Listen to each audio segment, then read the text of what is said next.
Right, thank you Madhu. So మొత్తంగా formula E race operations, so electric వాహనాలకు సంబంధించి promote చేయడం కోసమే మేము ఒక గొప్ప ఉద్దేశం కోసమే దీన్ని తీసుకొచ్చామనేది బీఆర్ఎస్ పార్టీ ప్రభుత్వం అప్పుడు కేటీఆర్ చెప్పిన మాట. సో ఫార్ములా ఈ ఆపరేషన్స్ అనేది సీజన్ 9 ఇక్కడ హైదరాబాద్ వేదికగా జరిగింది. అయితే ఈ డిస్కషన్స్ అన్ని కూడా జరిగింది 2022న ఫస్ట్ మీటింగ్ జరిగింది. ఇక్కడ ఒక ఫార్ములా ఈ ఆపరేషన్స్ అనేటువంటి ఆ సంస్థతో మొట్టమొదటిసారిగా ఆ మీటింగ్ జరిగింది అక్టోబర్ 25న 2022 అక్టోబర్ 25న మొదటిసారిగా మీటింగ్ జరిగింది. ఎన్నని 4 సీజన్లు ఇక్కడ నిర్వహించాలని చెప్పి మీటింగ్ జరిగింది.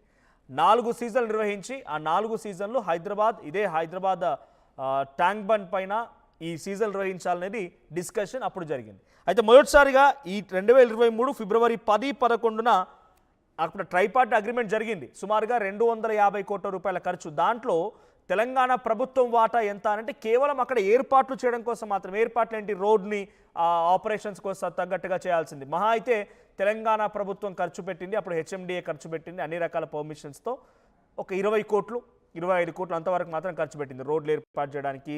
అప్పుడు మీరు చూసే ఉంటారు బహుశా హైదరాబాద్ ట్యాంక్ బండ్ పైన రోడ్ని ఎలా ఏర్పాటు చేస్తారు, మధ్యలో బార్కెట్ ఎలా పెట్టారు, సైడ్స్కి రైలింగ్స్ ఎలా పెట్టారనేది. సో ఆ ఏర్పాట్ల వరకు మాత్రమే హెచ్ఎండిఏ బాధ్యత.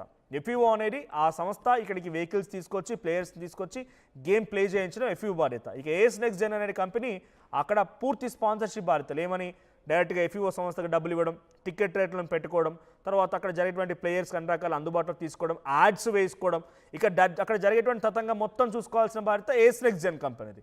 సో ఇప్పుడు ఏం జరిగింది, అక్కడ జరిగినటువంటి ట్రై పార్టీ అగ్రిమెంట్ కాస్త ఫిబ్రవరి 10-11 తేదీలు 2023లో జరిగినటువంటి ఆ సీజన్ తర్వాత నెక్స్ట్ సీజన్ మళ్ళీ ఏడాది జరగాల్సి ఉంది. అంటే మళ్ళీ నెక్స్ట్ ఫిబ్రవరి కల్లా ఈ సీజన్ జరగాల్సి ఉంది. కానీ ఏమైంది, ఇక ట్రై పార్టెడ్ అగ్రిమెంట్లో భాగంగా ఏఎస్ నెక్స్ట్ జెన్ అనేటువంటి ఆ కంపెనీ తమ స్పాన్సర్షిప్ బాధ్యతల నుంచి వెనక్కి తిరిగింది. ఎఫ్ఈఓ వాళ్ళు మెయిల్ పెట్టారు తెలంగాణ ప్రభుత్వానికి, ఇంకా మీరు రావాల్సిన డబ్బులు రాలేదు, మన నెక్స్ట్ సీజన్ నడపాలా వద్దా అని రకంగా మెయిల్ పెడితే ఆ మెయిల్ వచ్చిన ఇన్ఫర్మేషన్ ఐఏఎస్ అరవింద్ కుమార్ అటు కేటీఆర్కి పాస్ చేస్తే కేటీఆర్ దీనిపైన మౌఖికమైన ఆదేశాలు ఇచ్చారు, లేకపోతే వాట్సాప్ మెసేజ్ పెట్టారు. సో అరవింద్ కుమార్ తన వాంగ్మూలం ఏమిచ్చారో తెలియదు.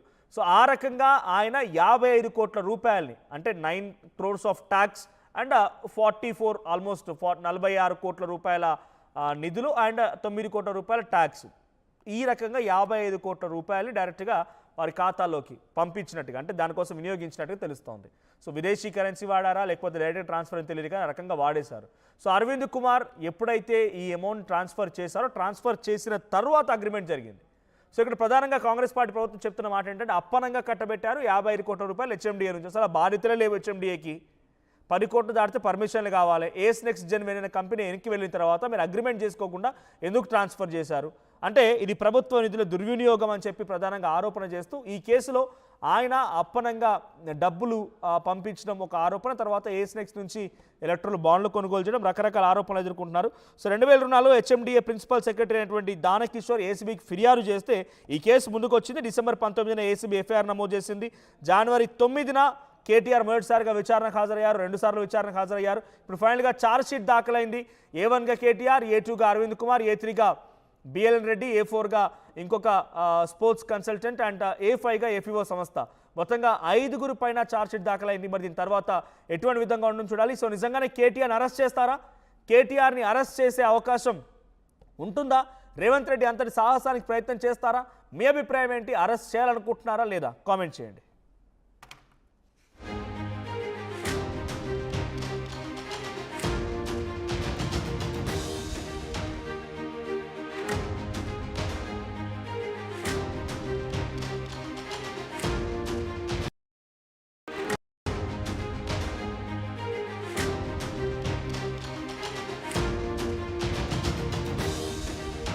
బ్రేకింగ్ న్యూస్ చూస్తున్నాం. ఫార్ములా ఈ రేస్ కేసు విషయంలో అచ్చకలకి ప్రస్తుతం ఏసీబీ ఛార్జ్ షీట్ వేసింది.